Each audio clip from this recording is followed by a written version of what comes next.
I arrived at my son David's home, with his favorite chocolate cake balanced carefully in my hands. It was his 45th birthday, and despite our recent distance, I was determined to celebrate properly. As I walked through the side gate to the backyard, I heard my daughter-in-law Judy speaking to someone. Her words stopped me cold. Why is she even still alive? She is just draining David emotionally and financially. Instead of retreating in tears like I might have done before, I made a split-second decision. My heart pounded as I walked toward the back door. I would not be dismissed. Today, I would finally confront the growing wall between me and my only child. The wooden gate creaked shut behind me, announcing my presence, though no one seemed to notice. The afternoon sun warmed my shoulders as I stood there, the weight of the chocolate cake suddenly feeling much heavier in my arms. My relationship with David had changed dramatically over the past 5 years, ever since he married Judy. I could pinpoint the exact moment when things began to shift. Before Judy, David and I spoke almost daily. We had dinner together every Sunday night without fail, a tradition we started after Jack, my husband, died from a sudden heart attack when David was only 10 years old. I raised my son alone, working 2 jobs while somehow making it to every baseball game and school event. We became each other's rock, confidants through the good and bad. "Mom, you're the only one who really gets me," he used to say during our weekly dinners at my dining room table. We would laugh over his childhood stories, like the time he tried to use laundry detergent in the dishwasher and flooded the kitchen with bubbles. That memory always brought tears of laughter to his eyes. Then David met Judy at a work conference in Chicago. She was beautiful, ambitious, and 10 years younger than him. Within 6 months, they were engaged. I was happy for him, truly. Every mother wants to see her child find love. But the weekly dinners gradually became monthly, then sporadic at best. Our easy conversations turned strained, with Judy always steering discussion toward their renovation projects or vacation plans. Last Christmas, I sat alone at home after being told their gathering would be just close friends this year.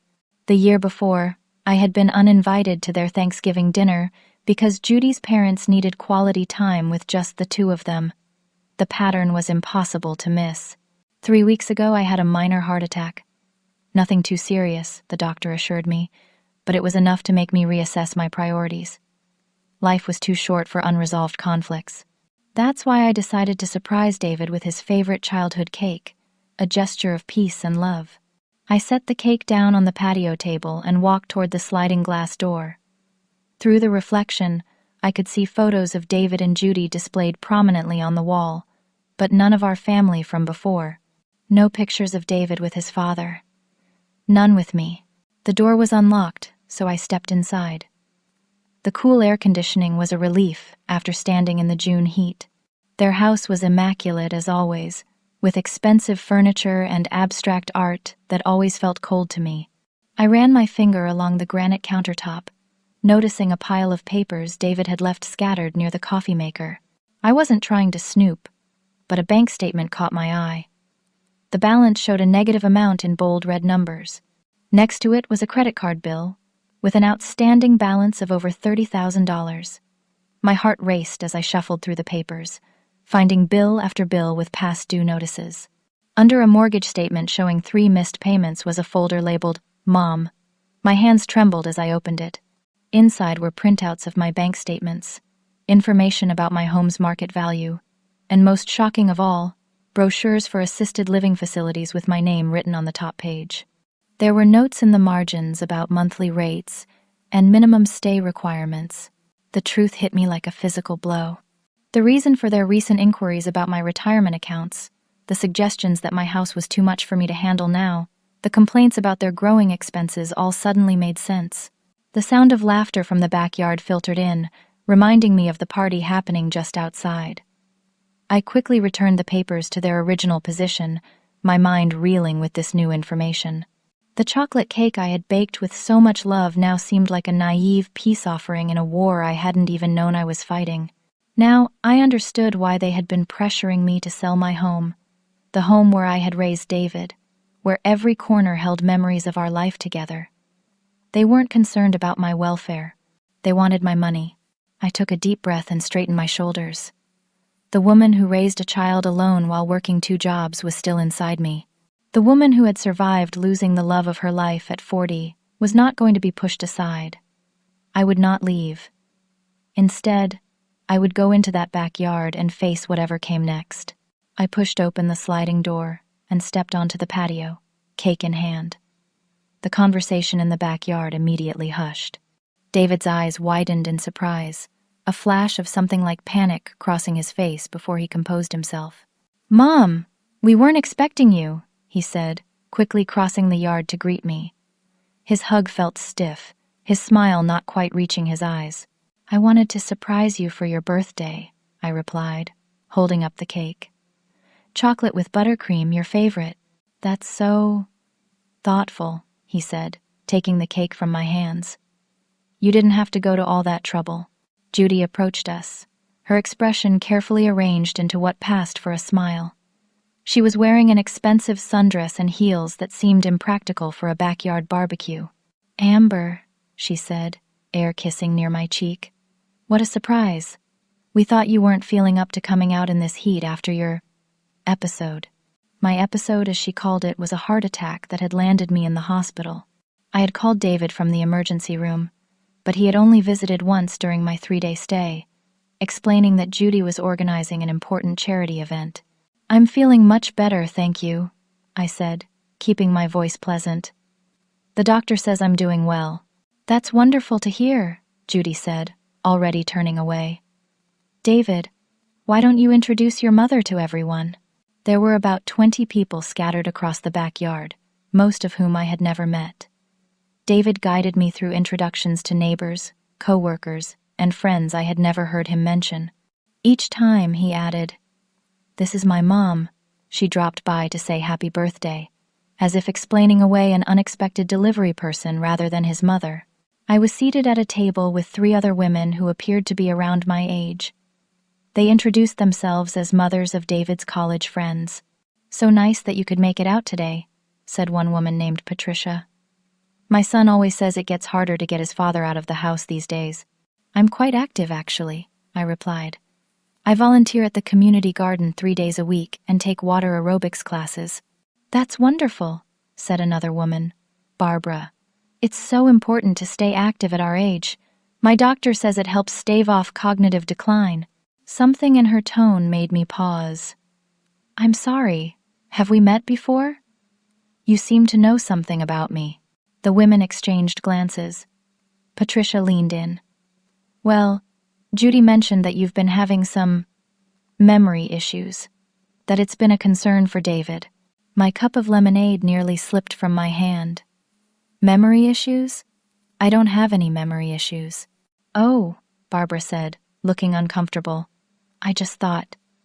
"Well, Judy mentioned that David has been worried about you living alone because of early signs of dementia." The conversation at the table became awkwardly silent. I excused myself, needing a moment to process this new betrayal. As I walked toward the house, I spotted Thomas, David's friend since elementary school. His face lit up with genuine pleasure at seeing me. "Mrs. Wilson, it's been ages," he said, giving me a warm hug.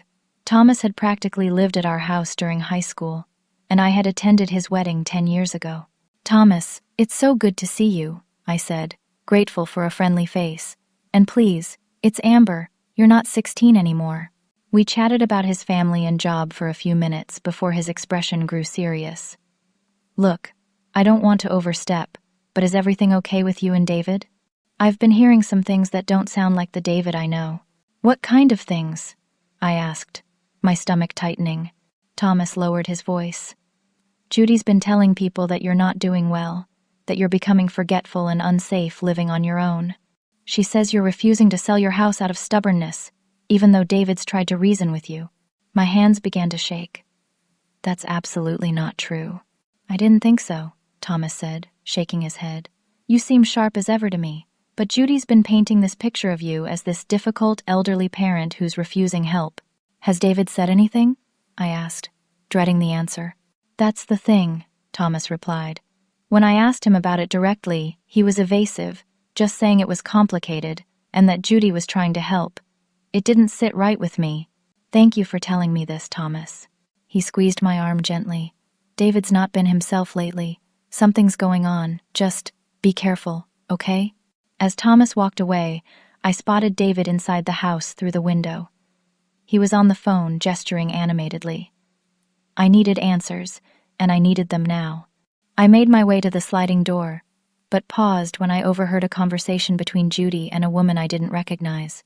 The house must be worth at least $300,000 in today's market, the woman was saying. More like $350, Judy replied. And it's paid off completely. If she would just be reasonable and move into something more appropriate, we could all benefit. Have you looked at any properties yet? Judy smiled. Several. There's a lovely place on Maple Street that would be perfect for her. 1 bedroom. Very manageable. And what about her furniture and things? Most of it is outdated anyway. We'd have an estate sale for the majority. Though there are a few antiques that might be worth keeping to sell later. They were discussing my home, my possessions, my life, as if I were already gone. As if I had no say in the matter. I had lived in my house for 35 years. Every inch of it held memories of my life with Jack, of raising David. The garden I had cultivated, the kitchen where I had taught David to cook, the marks on the wall tracking his growth. I walked toward the house, no longer caring if they saw me. Through the window, I could see David hanging up the phone, his face tense with worry. It was time to confront my son. The study door closed behind us with a soft click. David's home office was meticulously organized, with leather-bound books on shelves that I suspected had never been opened. A large desk dominated the room, and diplomas hung proudly on the wall, including the college degree I had worked 2 jobs to help pay for. Mom, is everything okay? You seem upset, David said, perching on the edge of his desk rather than sitting down. I overheard Judy earlier, I said directly, watching his face. She asked why I was still alive. David's face paled. I'm sure you misheard. Judy would never say something like that. I know what I heard, David, and I've been hearing other things today too. People think I have dementia, that I'm refusing to sell my house out of spite. He ran a hand through his hair, a gesture so reminiscent of his father that it made my heart ache. It's complicated, Mom. Then uncomplicate it for me, I said, remaining standing despite the chair he gestured toward. Why are you and Judy telling people I'm mentally unfit? We're concerned about you living alone after your heart attack, he said, not meeting my eyes. That's not what I asked. Why are you lying about my mental state? And why were you looking at assisted living brochures with my name on them? His head snapped up. You went through my papers? They were sitting on the counter in plain view, just like the past due notices and the credit card bills. The defensive anger in his eyes gave way to something else. Fear. Shame. He slumped into his chair. We're in trouble, Mom, he whispered. What kind of trouble? For the next 20 minutes, David confessed everything. The failed business investment that had cost them their savings. The credit card debt they had accumulated trying to maintain appearances. The underwater mortgage on a house they couldn't afford. The gambling problem Judy had developed, trying to fix their financial situation that had only made things worse. Why didn't you come to me? I asked, my anger giving way to concern. You know I would have helped if I could. I was ashamed, he said, tears welling in his eyes. After all you sacrificed for me, I couldn't admit I had failed so badly. And then things just kept getting worse. So you decided the solution was to sell my house and put me in a facility? Without even discussing it with me? He winced at my words. It wasn't like that. Not at first. Judy suggested we ask if you'd consider downsizing, maybe moving closer to us. But then, when you had the heart attack, you saw an opportunity. I finished for him. No, yes, I don't know. He buried his face in his hands. Judy said it was the perfect solution. You'd be safer in assisted living, and we could use the proceeds from your house to get back on our feet. She said it was what any reasonable parent would want to do to help their child. I sat down slowly, the weight of his betrayal making my legs weak. And you believed her? That the solution to your problems was to take my home away from me? I didn't know what else to do, he said, his voice breaking. The bank is threatening foreclosure. We've already received the final notice. You could have talked to me honestly. Asked for my help rather than plotting behind my back. Would you have helped? He asked, looking up at me with red-rimmed eyes. Of course I would have. I'm your mother. But I would have wanted to know the truth. David leaned forward suddenly, his expression changing. There's something else. Something important that changes everything. What is it? Judy's pregnant, he said, a mixture of fear and hope in his voice. After trying for so long, it finally happened. We're going to have a baby. I sat back in shock. A grandchild. Something I had almost given up hope of ever having. How far along is she? About 10 weeks. We were waiting to tell everyone until we passed the first trimester, but with everything going on, he trailed off. This is why there's such urgency about your financial situation, I realized aloud. He nodded. The baby changes everything. We need stability. A fresh start. And you thought my house was the answer to that. Judy's already talked to realtors, he admitted. They say it could sell quickly in this market. There's a nice apartment complex for seniors not far from here. You'd have neighbors your own age, activities, no yard to maintain. All decided without any input from me, I said, the hurt evident in my voice. We were going to discuss it with you after the party, David said weakly. Judy thought it would be better coming from both of us. Judy's already talked to realtors, he admitted. They say it could sell quickly in this market. There's a nice apartment complex for seniors not far from here. You'd have neighbors your own age, activities, no yard to maintain. David flinched, but didn't deny it this time. She's been under a lot of stress with the pregnancy and our financial problems. She doesn't always think before she speaks. And the lies about my mental state? Was that stress too? Or a calculated attempt to undermine my credibility if I objected to your plans? He had no answer for that. David, I need time to process all of this, I said finally, standing up. You've hurt me deeply, but you're still my son, and I love you. I'll think about how I might be able to help with your financial situation. But it won't involve me being forced into an assisted living facility. Hope flickered in his eyes. You'll help us? I said I'll think about it, I repeated firmly. Right now, I need to go home. But the party, he protested. People will wonder why you're leaving so soon. Tell them my dementia is acting up, I said bitterly as I walked to the door. Apparently, that's what they already believe anyway. As I left the study, I caught sight of Judy watching us from the hallway. Her hand rested protectively over her still flat stomach. The source of the urgency behind their plans, my future grandchild. The thought both warmed my heart and filled me with unease. If they were willing to go to such lengths now, what else might they do in the future? I needed to understand exactly what I was dealing with before making any decisions. David was my son, and I would always love him.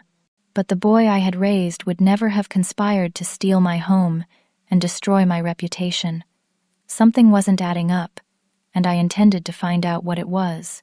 They've been planning to sell your house? Eleanor exclaimed, nearly spilling her tea. We were sitting in her sunroom 2 days after David's birthday party, the afternoon light filtering through gauzy curtains. Eleanor and I had been friends for 40 years, ever since we both moved onto Sycamore Street as young mothers. Apparently, they've already spoken to realtors, I confirmed, the betrayal still fresh. And they've been telling everyone I have dementia to justify moving me into assisted living. Eleanor set down her cup with a decisive clink. That's elder abuse, Amber. Plain and simple. I winced at the term. He's my son, Eleanor, and he's conspiring with his wife to steal your home and destroy your reputation. Her directness had always been both her best and most challenging quality. Have you looked into protecting yourself legally? Not yet. I've been trying to process everything. I sighed, watching birds at the feeder outside her window. David claims they're in severe financial trouble, and now Judy's pregnant. He seemed genuinely desperate. Even if that's true, it doesn't justify what they're doing, Eleanor said firmly. Promise me you'll speak with an attorney. I will, I agreed. But first, I want to understand exactly what's happening. Something about this whole situation feels off. Over the next week, I began my investigation. My first stop was my bank, where I requested complete records of all my accounts for the past 3 years. The personal banker, Ruth, gave me a concerned look when I explained I needed to review for any unauthorized access. "Has someone been using your information, Mrs. Wilson?" she asked. "I'm not sure yet," I replied honestly. "I just want to be thorough." Ruth helped me print statements and set up additional security measures, including changing my online banking passwords and adding phone verification for any large withdrawals. As I reviewed the statements at home later, my stomach tightened. There were numerous small transfers from my savings account to an account I didn't recognize, starting about 3 years ago. Each individual transfer wasn't large enough to trigger alarms. $200 here, $300 there, but they added up to over $20,000 over time. Only one person besides myself had access to my accounts: David, whom I had added as an authorized user years ago in case of emergency. I felt physically ill. My own son had been systematically stealing from me for years. The timing aligned perfectly with when he and Judy began pushing me to update my will and when they first suggested I might want to simplify my living situation. The next day, I called my neighbors, the Thompsons, who lived directly across from me. "Bill, Nancy, I have an odd question," I began after exchanging pleasantries. "Have you noticed anyone showing my house when I wasn't home?" There was a pause before Nancy answered. "Actually, yes. A woman who said she was your daughter-in-law brought some people by last month. She said you were considering selling and had asked her to show the place to interested friends. We thought it was strange since you've always said you'd never leave." Another piece of the puzzle clicked into place. Judy had been bringing potential buyers to see my home without my knowledge or consent. The violation left me shaking. My investigation continued with a call to Paul Stevens, who worked with David at the engineering firm. We had met at company picnics years ago, and his son had once dated David's stepsister from Judy's first marriage. "Mrs. Wilson, I was just thinking about you," Paul said warmly. "How are you feeling after your health scare?" "Much better, thank you." "Paul, I hope you don't mind a personal question, but is Judy's pregnancy common knowledge at the office?" His pause spoke volumes. "Pregnancy? This is the first I've heard of it. Are congratulations in order?" "I'm not entirely sure," I said carefully. "At the birthday party, David told me they're expecting, but asked me to keep it quiet." "Well, that's wonderful if true," Paul said, though his tone suggested skepticism. "Though between us, there have been several pregnancy announcements from Judy over the years that never seemed to materialize. It became something of a pattern whenever David was considering leaving her, or when money was particularly tight." My heart sank. "I see. I shouldn't say more," Paul added quickly. "Office gossip and all that. But I will say that several of us have been concerned about David lately. He's not been himself." That evening, I did something I had never done before. I went through my medical files and called the cardiologist who had treated me after my heart attack. "Dr. Roberts, I need to know if anyone has contacted your office requesting information about my condition," I said after identifying myself. "Let me check your file," she said, the sound of typing in the background. "Yes, we received a call from your daughter-in-law last week.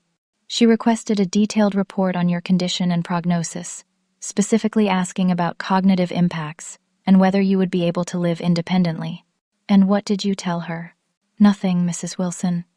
We explained that we could only release that information to you or someone with medical power of attorney. She claimed to have that authority, but couldn't provide documentation." I thanked the doctor and hung up, my mind reeling.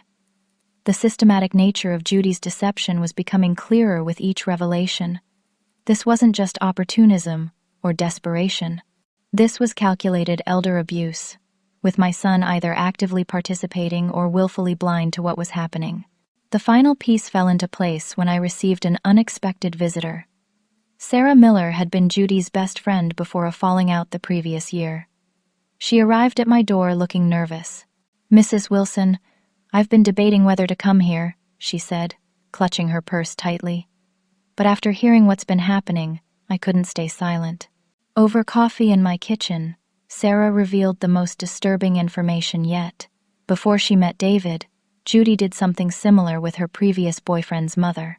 Convinced everyone the woman was incompetent, isolated her from family, then got herself added to the bank accounts. She nearly drained the poor woman dry before the other siblings caught on. "How do you know this?" I asked, my heart pounding. "Because she bragged about it to me. Called it her retirement plan. I thought she was joking until I saw the pattern starting again with you." Sarah looked down at her hands. "That's why we're not friends anymore. When I confronted her, she said I was being ridiculous, that you were genuinely declining and needed their help." "And the pregnancy?" I asked, already knowing the answer. "There's no baby, Mrs. Wilson. Judy had a hysterectomy 3 years ago after severe endometriosis. She physically cannot get pregnant. It's a manipulation tactic she's used before when backed into a corner. The pieces all fit together now in a horrifying picture. My daughter-in-law was a predator, and my son was either her willing accomplice or another one of her victims. Either way, I needed to protect myself while figuring out how to help David see the truth. That night, I called Frank Matthews, David's godfather and Jack's best friend. Frank had remained close to us after Jack's death, always checking in on David and me over the years. If anyone could help me reach my son, it would be Frank. "I need your help," I told him, after explaining everything I had discovered. "I don't want to lose my son, but I need to protect myself." "I'll be there tomorrow," Frank promised, his voice grim. "We'll figure this out together." As I hung up the phone, I felt a strange mixture of grief and determination. The betrayal cut deep, but the clarity was empowering. I was not a confused old woman to be manipulated and discarded. I was a survivor who had already weathered the worst life could throw at me. I had raised my son alone after losing my husband. I had built a career and a home through sheer determination. Now I would fight for my dignity, my security, and possibly for my son's future as well. The woman who had walked into that backyard and heard those cruel words was forever changed. In her place stood someone stronger, wiser, and absolutely unwilling to be victimized. The law office of Sylvia Harris specialized in elder law, with a particular focus on financial abuse cases. Sylvia herself was a no-nonsense woman in her 50s with sharp eyes and a sharper mind. Frank had accompanied me to the appointment, his solid presence a comfort as I laid out the evidence I had gathered. "Unfortunately, what you're describing is all too common," Sylvia said after listening carefully. "The good news is that you've caught it relatively early and taken smart steps to document everything." "What do I do now?" I asked. "First, we secure your assets," she said, making notes on a legal pad. "Based on what you've told me, your son and daughter-in-law are escalating their efforts, which means we need to act quickly." Over the next 2 hours, Sylvia outlined a comprehensive protection plan. We would revoke David's access to all my financial accounts, update my will and medical directives, file for a restraining order against Judy to prevent her from accessing my property, and document all instances of defamation regarding my mental state. "What about my son?" I asked, my voice catching. "I don't want to cut him off completely. I still believe he can be reached." Sylvia's expression softened slightly. "That's your decision, Mrs. Wilson. But I strongly advise maintaining clear boundaries until you're certain of his intentions. Sometimes, love can blind us to ongoing manipulation." From Sylvia's office, Frank and I went directly to meet with James Wilson, my financial advisor, no relation despite the shared surname. James was horrified when I explained the situation. "I've seen cases like this before," he said grimly. "But usually the damage is much more extensive before it's discovered." He immediately helped me secure my retirement accounts, adding additional verification steps for withdrawals and updating all access credentials. "What about a power of attorney?" Frank asked. "Should Amber consider assigning that to someone trustworthy in case something does happen to her?" "Absolutely," James agreed. "But it should be someone with no potential conflicts of interest." By the end of that week, I had assembled a team of professionals to help protect me and document the abuse. Each step made me feel more secure, but the emotional toll was immense. My son, my only child, had betrayed me in ways I could never have imagined. Even if he had been manipulated by Judy, he had made choices that caused me deep harm. Frank had been trying to contact David without success. "He's avoiding my calls," he reported, after his 5th attempt. "That's not like the David I know. Isolation is a classic tactic in these situations," Sylvia had warned me. "The abuser works to cut off the victim from support systems, including friends and family who might notice what's happening." The breakthrough came from an unexpected source. While reviewing medical records as part of my documentation process, I discovered something revealing. The hospital where I had been treated for my heart attack had recorded all visitors. David had indeed visited me once, as I remembered. But what I hadn't known was that Judy had visited separately, while I was asleep, and had spoken at length with my doctors. The visit log showed she had identified herself as my daughter and medical proxy. She had requested copies of my records and asked detailed questions about my prognosis and cognitive status. When asked to provide documentation of her authority, she had left abruptly. This was the evidence I needed to prove deliberate deception, rather than misunderstanding or concern. Judy had been systematically building a case to declare me incompetent, likely with the goal of gaining control over my assets. With this new evidence in hand, my attorney suggested it was time to confront David directly. "We have enough documentation now to file charges if necessary," Sylvia said. "But given your desire to salvage the relationship with your son, a controlled confrontation might be the best next step." Frank offered his home as neutral territory for the meeting. "I've known David since he was born," he said. "If there's any chance of getting through to him, it will be in an environment where he feels safe but isn't under Judy's immediate influence." We planned the meeting carefully. Frank would invite David for lunch, not revealing that I would be there as well. My attorney prepared a folder with key evidence that could be presented clearly and unemotionally. We also arranged for a social worker who specialized in family reconciliation to be present. The day before the scheduled meeting, I received an unexpected call from Thomas, David's childhood friend. "Mrs. Wilson, I wanted to let you know something concerning," he said. "David came to my office today looking really rough.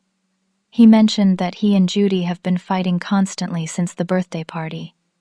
He said something about her being angry that he's been soft on you." "Did he say anything else?" I asked. "Just that he's been having second thoughts about some financial decisions. And he asked if I knew any good divorce attorneys, though he backtracked immediately after saying it." Thomas paused. "I think he's starting to see something isn't right, but he seems scared."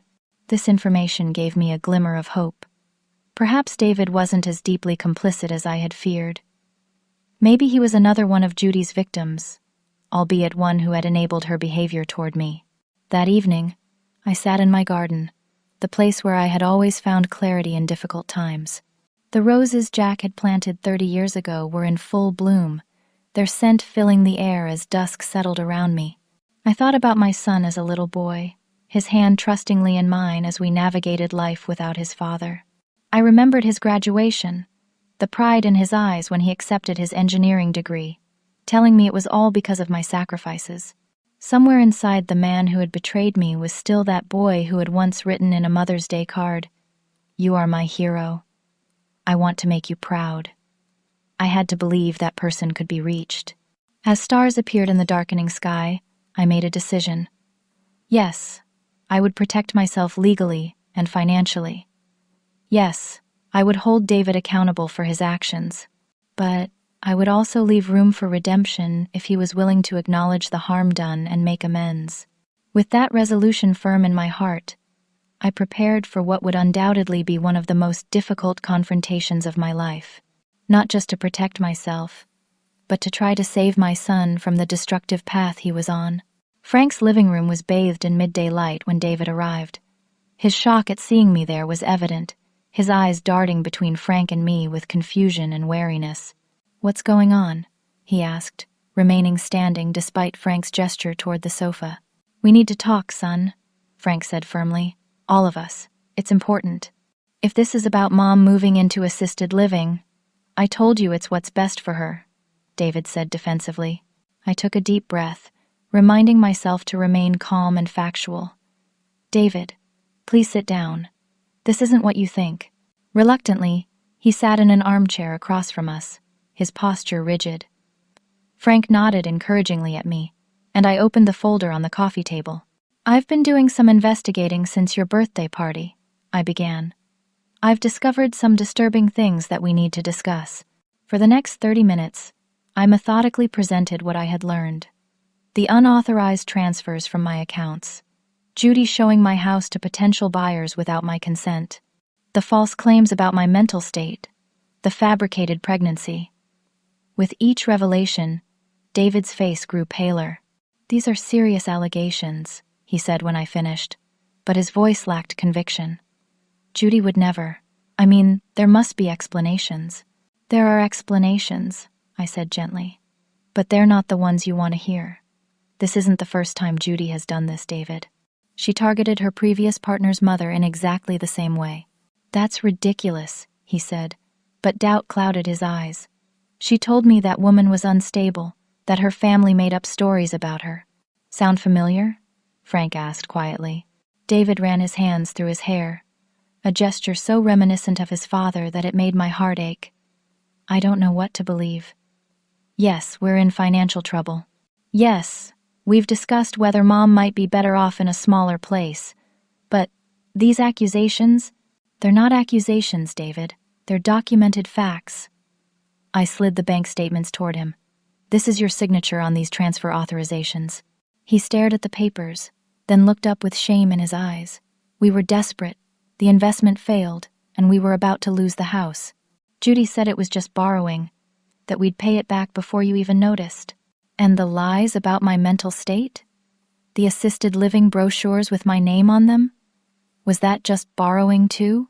Before David could answer, the doorbell rang. Frank frowned. "I'm not expecting anyone else." He went to the door, and we heard voices in the hallway. Then Judy stormed into the living room, her face flushed with anger. "What kind of ambush is this?" she demanded, glaring at me. "David, I've been calling you for hours." "How did you know he was here?" Frank asked, following her into the room. "I tracked his phone," she snapped, then turned to David. "Get your things. We're leaving." David didn't move. "Judy, we need to talk about some things Mom has discovered." "Oh, I'm sure she's discovered all sorts of things in that muddled mind of hers," Judy said dismissively.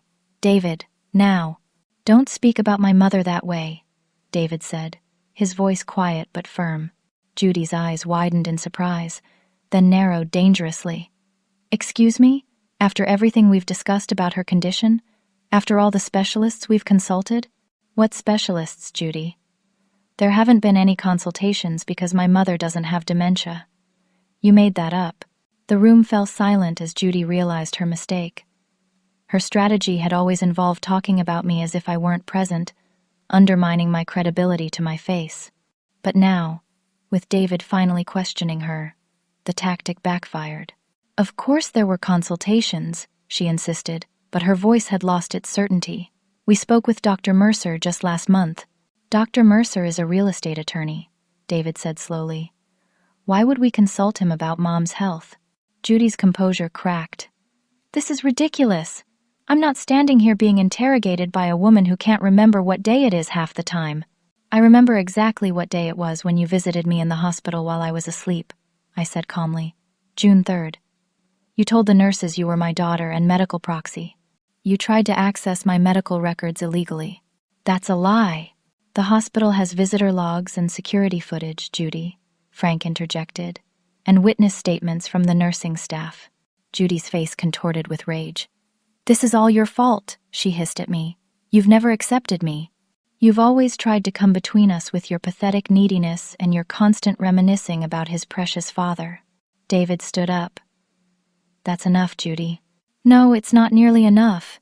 Do you know how tired I am of hearing about St. Jack and how wonderful your life was before he died? Do you know what it's like competing with ghosts? She's manipulated you your entire life with guilt, and you're too blind to see it." "The only manipulation I'm seeing is coming from you," David said, his voice gaining strength. "There is no pregnancy, is there?" Judy's expression flickered between rage and calculation.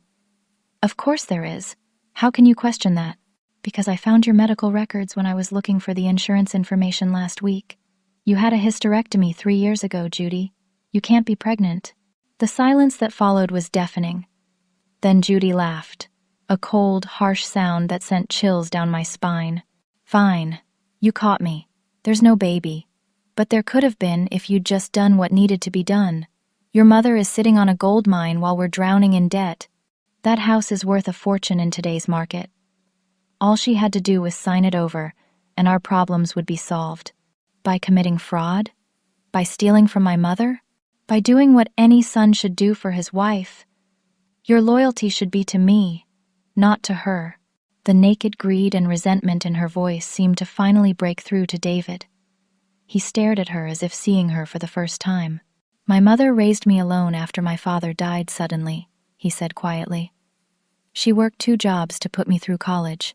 She has never asked for anything in return, except my love and respect, both of which I've failed to give her lately. If you think I would destroy her life to fix financial problems that we created, then you never knew me at all." Judy's expression hardened. "So that's it? You're choosing her over me? After everything I've done for you?" "What exactly have you done for me, Judy?" David asked. "Besides isolate me from people who care about me? Besides create financial chaos that you expected my mother to solve by giving up her home? Besides lie about her mental state to everyone we know?" "I made you somebody," Judy shouted. "You were nothing when I met you, a mama's boy with no ambition. I pushed you to take risks, to reach for more. And look where that's gotten us," David replied sadly. "Bankruptcy looming, my relationship with my mother in tatters, and a marriage built on manipulation and lies." Judy grabbed her purse. "You'll regret this. When they foreclose on the house, when you're living in some pathetic apartment because you were too proud to take what was right in front of you, you'll remember this day." "Maybe I will," David acknowledged. "But I'll know I made the right choice." Judy stormed out, the front door slamming behind her. The room fell silent except for the ticking of Frank's grandfather clock. David sank back into his chair, looking suddenly exhausted. "I've been such a fool," he whispered. "You're not the first person to be deceived by someone they loved," Frank said gently. David looked up at me, his eyes filled with shame and regret. "Mom, I don't know if you can ever forgive me. What I did, what I allowed to happen." I moved to sit beside him, taking his hand in mine. "We have a lot to work through, David. Trust has been broken. Harm has been done. It won't be fixed in a day." "I know," he said, tears filling his eyes. "But you're my son. You always will be. And I believe the man I raised is still in there. The one who knows right from wrong. If you're willing to make amends, to rebuild what's been damaged, then I'm willing to try." David broke down then, sobbing like he hadn't since he was a little boy. I held him while he cried, my own tears falling silently. Frank quietly left the room, giving us privacy for this raw moment of reckoning and tentative reconciliation. "I'll make it right," David promised when he could speak again. "Whatever it takes, however long it takes, I'll make it right." I nodded, knowing that the road ahead would be difficult for both of us. The betrayal couldn't be erased, but perhaps, with time and effort, it could be healed.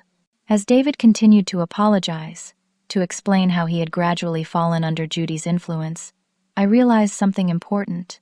The mother who had walked into that backyard and heard those cruel words was gone. In her place was a woman who had faced betrayal and emerged stronger, wiser, and more determined than ever to live with dignity and truth. 6 months after that confrontational day at Frank's house, my garden was blanketed with the first snow of winter. I watched from my kitchen window as cardinals flitted around the bird feeder, bright spots of color against the white landscape. "Hot chocolate delivery," David announced, setting 2 steaming mugs on the counter. He visited every Sunday now, a tradition we had re-established with new meaning and intention. "Perfect timing," I said, smiling at my son. "The cookies should be done in about 5 minutes." The past months had been challenging but healing. David had filed for divorce immediately after the confrontation, discovering in the process even more financial deception than he had realized.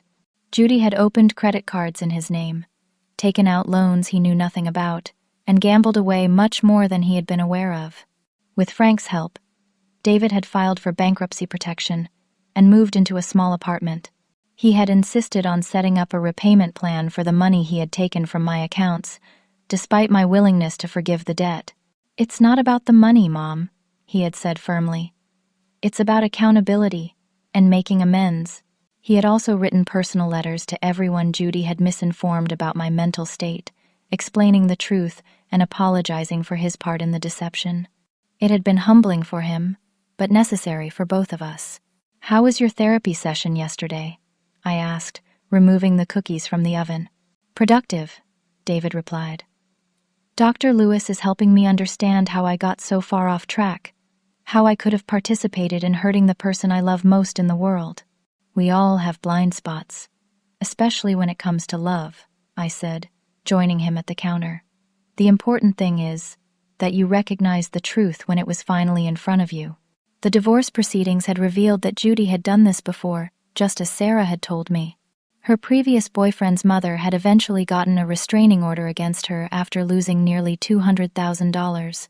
Judy had simply moved on to her next target, my son, finding in him a vulnerability she could exploit. "The security system company called to confirm the installation date for the new cameras," David said, changing the subject. "They can come next Tuesday if that works for you." After everything that had happened, we had agreed that additional security measures for my home were appropriate. David had researched options thoroughly, insisting on paying for the system himself as part of his amends. "Tuesday is perfect," I said. "I'll be at my elder advocacy group in the morning, but I'll be back by noon." One unexpected positive outcome of this ordeal had been my involvement with a support group for seniors who had experienced financial exploitation. What had begun as a way to process my own trauma had evolved into a passion for advocacy. I now volunteered weekly, helping others recognize the warning signs and protect themselves. "I'm proud of you, Mom," David said suddenly. "Most people would have just cut me off completely after what I did. They certainly wouldn't have found a way to use the experience to help others. Cutting you off would have been easier in some ways," I admitted. "But I didn't raise you to take the easy path, and I won't take it either." Our relationship had changed. It was more honest now, with clearer boundaries and a deeper appreciation for what we meant to each other. There was still sadness for what had been lost, but also gratitude for what had been saved. David had started therapy to understand how he had become so manipulated and to ensure he wouldn't fall into similar patterns in the future. I had worked with my own therapist to process the betrayal and rebuild my sense of security. We had also had several difficult but necessary conversations about inheritance and end-of-life decisions. With the help of my attorney, I had created a proper estate plan with appropriate protections. David had been relieved rather than offended by the measures, understanding that they represented clarity and transparency rather than punishment. "Oh, I almost forgot," David said, reaching into his pocket. "I have something for you." He handed me a small wrapped package. Inside was a delicate silver bracelet with a single charm, a heart with the word strength engraved on it. "It's beautiful," I said, genuinely touched. "I saw it and thought of you immediately," he explained. "You've shown me what real strength looks like, Mom. Not just in how you handled what happened, but in how you've lived your whole life." As he helped me fasten the bracelet around my wrist, I thought about the journey we had taken. From the shock of overhearing those cruel words at the birthday party, to the painful discoveries that followed, through the confrontation and slow rebuilding of trust, we had both been transformed. "I've been thinking about something Dad used to say," David continued, his voice thoughtful. "He always told me that character isn't about never making mistakes, it's about what you do after you make them." "He was a wise man," I said, smiling at the memory of Jack. "He would be proud of the way you've faced your mistakes and worked to make things right." David nodded, his eyes bright with emotion. "I hope so. I know I still have a long way to go." "We both do," I said, "but we're on the right path now." As we sat together in my kitchen, sharing cookies and conversation, I felt a deep sense of peace. The woman who had walked into that backyard and heard those painful words had been forever changed by the experience. But contrary to what Judy had intended, I hadn't been diminished by it. I had been strengthened, my sense of self clarified rather than clouded. I had learned that even the closest relationships can be tested by betrayal, but also that with courage, honesty, and accountability, some bonds can be mended. Not perfectly, not without scars, but perhaps with greater awareness and appreciation for what might have been lost. More than anything, I had discovered that at 65, I was not merely existing in the twilight of my life, waiting to be managed or disposed of.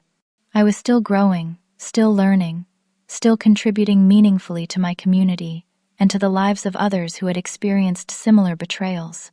The greatest lesson from this painful chapter had been that true strength isn't about never being vulnerable or never being hurt. It's about facing difficult truths with courage, standing firm in your own worth, and finding a path forward with integrity and grace.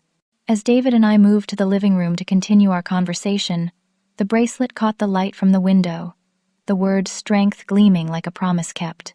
The snow continued to fall outside, covering the garden in a pristine blanket of white, a reminder that even after the harshest seasons, renewal is possible. Have you ever had to confront a difficult truth about someone you love? How did you find the strength to stand up for yourself while leaving room for healing? I'd love to hear your stories in the comments below.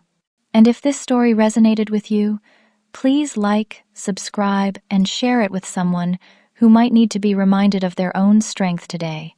Thank you for listening, and remember that it's never too late to reclaim your power and rebuild what matters most.